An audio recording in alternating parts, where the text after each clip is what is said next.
السلام عليكم ورحمة الله وبركاته. كل أصحابي وإخواتي وحبايبي، كل عشاق ومشاهدي ومشجعي كرة القدم، أهلا وسهلا بحضراتكم في حلقة جديدة من حلقات أهلاوي فندي. بداية الحلقة قبل ما نبدأ حلقتنا فضلا وليس أمرا بنستأذن حضراتكم تدعمونا يا جماعة باللايك بالشير، ولو حضرتك جديد معانا وعجبك المحتوى نتشرف بحضرتك تشترك معانا في القناة وتفعل زر الجرس علشان يوصلك كل جديد من برنامج أهلاوي فندي. طبعا لا صوت يعلو فوق صوت الأمم الأفريقية وفوق صوت المنتخب وكل الحاجات اللي انت عايز تقولها قولها، لكن بداية مخيبة للآمال ومحطمة للأحلام وكل الحاجات. مش منظر خالص يا جماعة. مصر بتتعادل مع موزمبيق بشق الأنفس. موزمبيق، مع احترامي طبعا لموزمبيق والمجهود اللي عملوه، أحسنوا والله، أحسنتوا فعلا. إيه يا جماعة ده؟ هو ده منتخب مصر؟ ولا شكل ولا طعم ولا لون ولا أي حاجة في الدنيا ولا خطة ولا لعيبة. اللعيبة النهاردة كلهم بلا استثناء وحشين. يعني أقول يمكن اجتهد شوية مصطفى محمد إنه أحرز الهدف الأولاني وجاب ضربة الجزاء اللي جه منها الجون الثاني. أكتر من كده مفيش. الشناوي مش تمام. حتى التراي اللي عمله يا جماعة على الجون الأولاني، يعني الجون الثاني هنقول ملوش يد فيه، إنما الجون الأولاني أنت عملت عليه تراي وجت في إيدك، لا زقها شوية يا شناوي.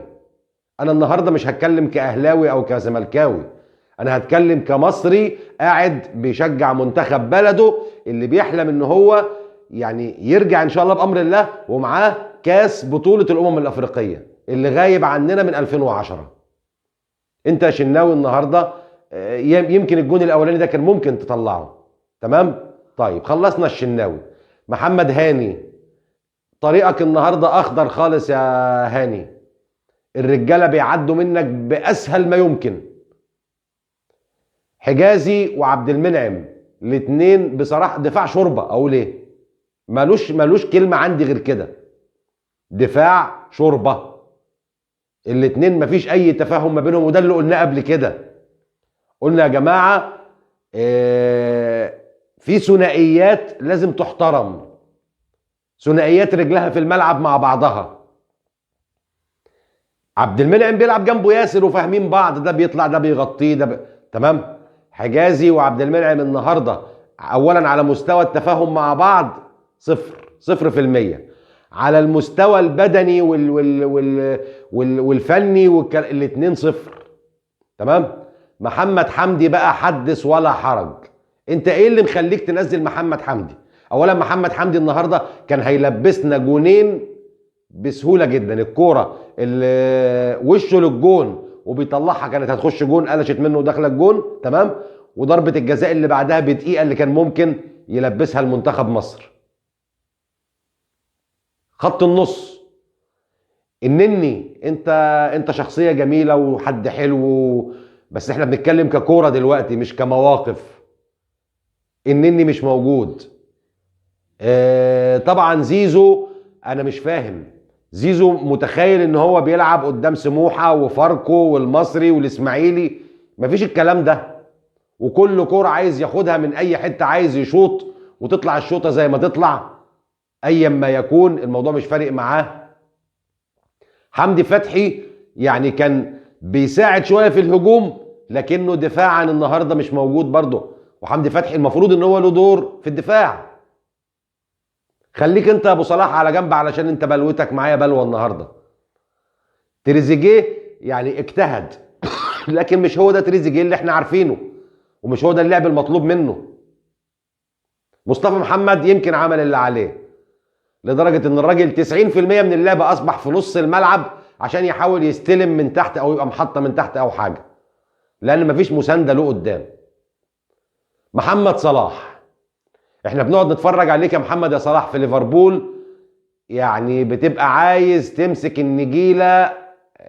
بص، فرعايه فرعايه كده، فرعه نجيله بفرعه نجيله، عايز تمسكها تاكلها.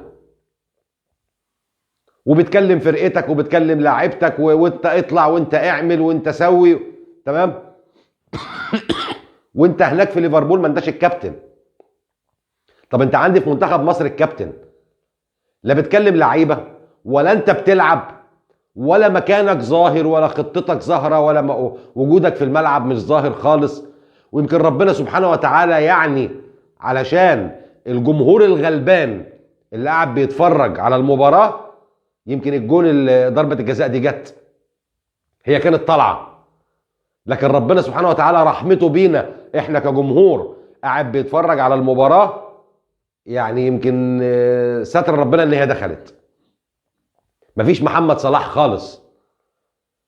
كنا بنقول محمد صلاح بطل يجيب اهداف بس بيعمل اسيستات وبيوصل اللعيبه للجون والكلام ده. مفيش محمد صلاح خالص. فيتوريا بقى يعني حدث ولا حرج. ايه اللي انت عامله ده يا عم؟ كنت بتلعب بخطه ايه النهارده؟ انت جبت جون في موزمبيق في اول دقيقتين ثلاثه، وبعد كده لعبتك شكرا، خلاص ضمنوا الثلاث نقط وهم دول اللي احنا عايزينهم من المباراه. ازاي ما ينفعش؟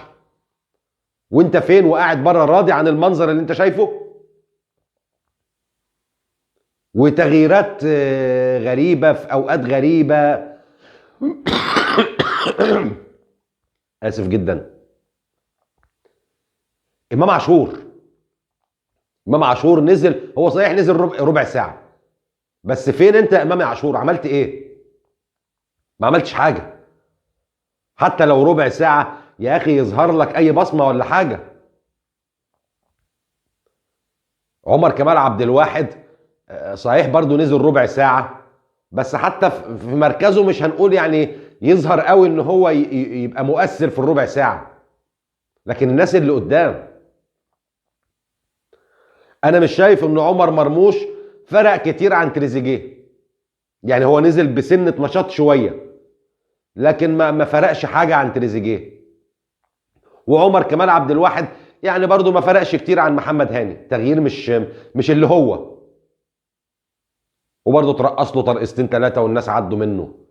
ايه يا جماعه ده؟ هو ده منتخب مصر اللي احنا قاعدين عمالين بنحلم بيه وعمالين بنقول ده السنه دي هنفرح وهنتلم ورا منتخبنا؟ مش منظر، لا منظر فني ولا منظر بدني ولا منظر خطه ولا اي حاجه. ما اعتقدش ان في حد ممكن يكون راضي عن التعادل ده النهارده. يمكن اقول لك على حاجه، انا شفت لعيبه موزمبيق خارجه زعلانه لان فعلا ضاع منها 3 نقط. انت فرحان بان انت كسبت نقطه؟ لا، ده موزمبيق زعلان. موزمبيق دي يعني رابع التصنيفات في المجموعه عندك، اضعف فريق.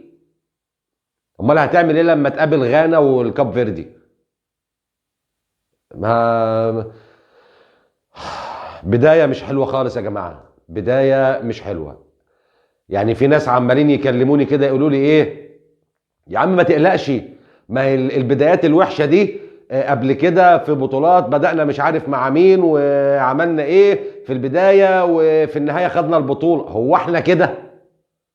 هو احنا ما نعرفش ان احنا نبقى منتخب مصر اللي اسمنا وتاريخنا وكل حاجه ولاعيبتنا المحترفه وانديتنا اللي بتطلع تكسر الدنيا بره ايه؟ لازم نبدأ بدايات وحشه ولازم الناس تعبانه لوحدها. الناس يا جماعه قاعده مستنياكم يا لاعيبه مصر.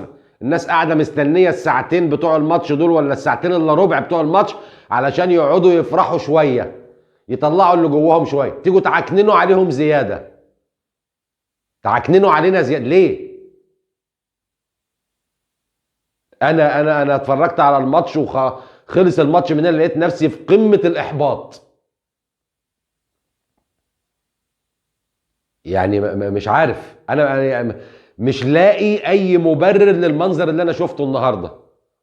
لو انت بتلعب مع نيجيريا، بتلعب مع السنغال، بتلعب مع الكاميرون، بتلعب مع كوت ديفوار، بتلعب مع مع جنوب افريقيا مثلا، تمام، مع الحتت التقيله دي، اقول ده وقفوك وعملوك ولعبوا عليك. انما مع احترامي تاني لموزمبيق اللي ظهرت النهارده بشكل حلو، انت بتلاعب موزمبيق يا عم فيتوريا، يا لعيبه مصر انتوا بتلعبوا موزمبيق، ما ينفعش. انا لحد قريب في ناس اصحابي بيقولوا لي هي موزمبيق بالنون ولا بالميم؟ يعني مش اقول ايه؟ فين منتخب مصر؟ فين محترفيننا الجمال؟ ورايح تنزل لي احمد حسن كوكا في الاخر. طب ما تنزل كهربا، يعني نزل كهربا رجله في الملعب اكتر من احمد حسن كوكا وبيلعب وكاس عالم يعني سيبه هو يجرب حظه يا سيدي، يمكن ينزل يكهرب لنا الدنيا شويه، وكان جاب جون هو كمان. انما انت مش عارف، هي عقده الخواجه. ده بيلعب بره وده ما بيلعبش بره. منظر مش تمام، ومنظر زي ما قلت في البدايه هو مخيب للامال ومحطم لكل الاحلام، مدمر. انا بصراحه لحد ما نتفرج على الماتش الجاي اللي يخوفي، يعني انت النهارده ظهرت بالمنظر ده. اتمنى بقى ان فيتوريا يعيد حساباته. تمام. احمد فتوح، انت ما لعبتش احمد فتوح، امال لعبته ماتش تنزانيا ليه؟ كنت عامل خطه تمويه يعني ولا ايه؟ مش عارف. هتقول لي احمد فتوح ما بيلعبش، ما انت لعبته ماتش تنزانيا والراجل نزل ولعب وعمل ماتش كويس. ما كان نزل النهارده فتوح دفاعا وهجوما زي الفل. عايز تلعب بعمر كمال عبد الواحد، العب بيه من البدايه وريح هاني. انما ما تضيعش تغيير اساسا في الباك رايت بتاعك. غير في خط النص، غير قدام، انما تضيع تغيير في باك علشان انت اخطأت يعني في حط التشكيل من الاول مثلا، ولا مش عارف. انا مش لاقي كلام يا جماعه نقوله والله. الماتش حتى ما فيهوش حاجه تتشرح، يعني عشان تقعد تشرح ان اللعيبه، اصل اللعيبه كان مش عارف، ما لهمش وجود. منتخب مصر لم يحضر اليوم، ده خلاصه الكلام. اتمنى يا رب ان شاء الله بامر الله ان الامور دي تتعدل. احنا المباراه اللي جايه ان شاء الله هتكون مع غانا يوم الخميس الجاي الساعه 10. اتمنى من هنا لحد يوم الخميس الرجاله اللي بتجري في الملعب بتلعب واحنا قاعدين يتحرق دمنا، اتمنى الرجاله دي تفوق شويه. اتمنى مستر فيتوريا يرتب الموضوع افضل من كده، يعمل بعض التغييرات. مروان عطيه، انا ناسي مروان عطيه. مروان عطيه راجل مسمار في خط النص، العالم كله بيتكلم عنه دلوقتي يا عم. يعرف يستلم الكوره من ورا كويس ويطلعك لقدام كويس. اتمنى ان شاء الله بامر الله يا جماعه ان المباراه اللي جايه تكون بدايه جديده لمنتخب مصر، ونشوف منتخب مصر على الشكل اللي احنا مستنيينه، او على الشكل اللي احنا بنتمناه. معلش مش هنكمل في الحلقه النهارده، مش هنقول كلام كتير لان مفيش كلام يتقال. ان شاء الله بامر الله اشوفكم ان شاء الله في الحلقه اللي جايه على الف خير. تصبحوا على خير، والسلام عليكم ورحمه الله وبركاته.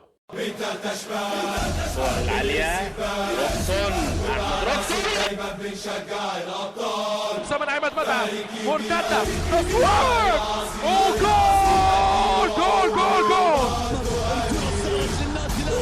الفرصه للفريق الاحمر عرضيه.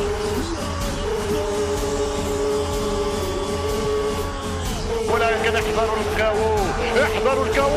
ترجع الكره بالراس، القاضيه ممكن شاط الكره علي محلول يوزع